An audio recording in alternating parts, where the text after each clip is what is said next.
नमस्कार, आप सभी का स्वागत है बीसीएल कनेक्ट डे में। और आज हम लोग पहुंचे हैं खूबसूरत डॉक्टर दीप्ति जी के यहाँ पर, जो कि डेंटिस्ट हैं। ठीक है दीप्ति मैम, बताइए कि आप कैसे लोगों की जिंदगी में जो है इतनी सुंदर मुस्कुराहट भरते हैं। जब भी हम मुस्कुराते हैं तो हमारे चेहरे पे क्या चीज नजर आती है? लोगों के दांत नजर आते हैं, उनके मसूड़े और बाइट नजर आती है।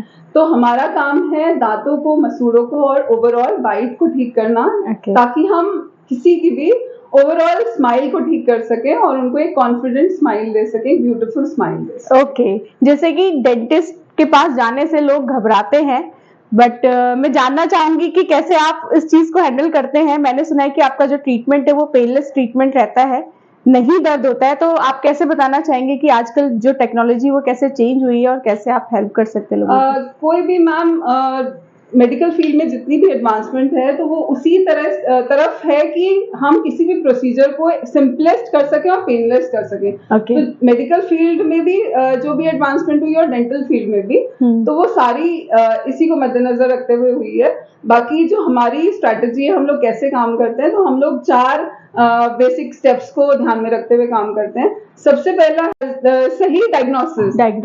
सही, जब भी कोई पेशेंट हमारे पास आते हैं तो सबसे पहले उसकी जो प्रॉब्लम है और वो प्रॉब्लम क्यों हुई है, वो एक प्रॉपर डायग्नोसिस होनी चाहिए। कभी कभी कोई दर्द है सपोज किसी के दांत में, तो दर्द मसूड़े का भी हो सकता है, दांत का भी हो सकता है। और बहुत बार ऐसा होता है कि पेशेंट बता ही नहीं पाते हैं वो एक्चुअली हो कहाँ रहा है। तो ये एक एक्सपर्ट हैंड्स या एक एक्सपर्टीज होती है कि हाँ, प्रॉपर डायग्नोसिस करना। उसके बाद ट्रीटमेंट प्लान देना सेकेंड स्टेप आता है। हम पेशेंट कितना अफोर्ड कर सकते हैं, कौन सा ट्रीटमेंट पहले होगा, कौन सा बाद में होगा, उस पेशेंट को एक्चुअली क्या ट्रीटमेंट की रिक्वायरमेंट है, उनके बजट को ध्यान में रखते हुए तो वो ट्रीटमेंट प्लान हम देते हैं। थर्ड है एक साफ सुथरे एनवायरनमेंट में एक्सपर्ट हैंड्स और सही टेक्नोलॉजी, एडवांस टेक्नोलॉजी के साथ हम लोग काम करने की कोशिश करते हैं, ताकि हम पेनलेस ट्रीटमेंट पेशेंट को प्रोवाइड कर सके। और fourth is the follow ups. Okay, treatment हो गया, उसके बाद बहुत जरूरी है फॉलो अप्स रखना।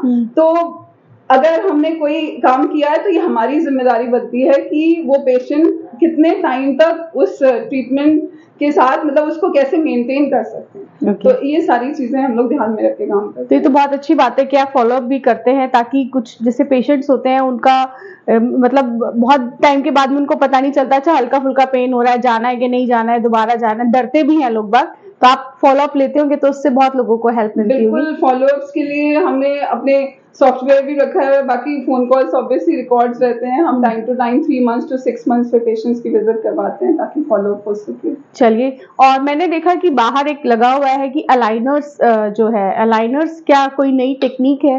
हाँ जी, अलाइनर्स, क्लियर अलाइनर्स बेसिकली।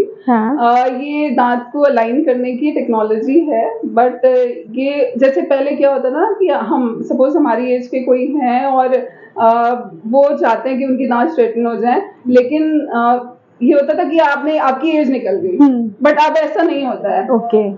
और अलाइनर्स के साथ एक अच्छी चीज है कि वो दिखते नहीं है, वो बिल्कुल क्लियर होते हैं। ओके, ठीक है, तो it is not visible to anyone. ये जो पहले जो यहाँ पे दांतों में लगता था अलाइन करने के लिए, अब वो नहीं दिखता है, तार जो था।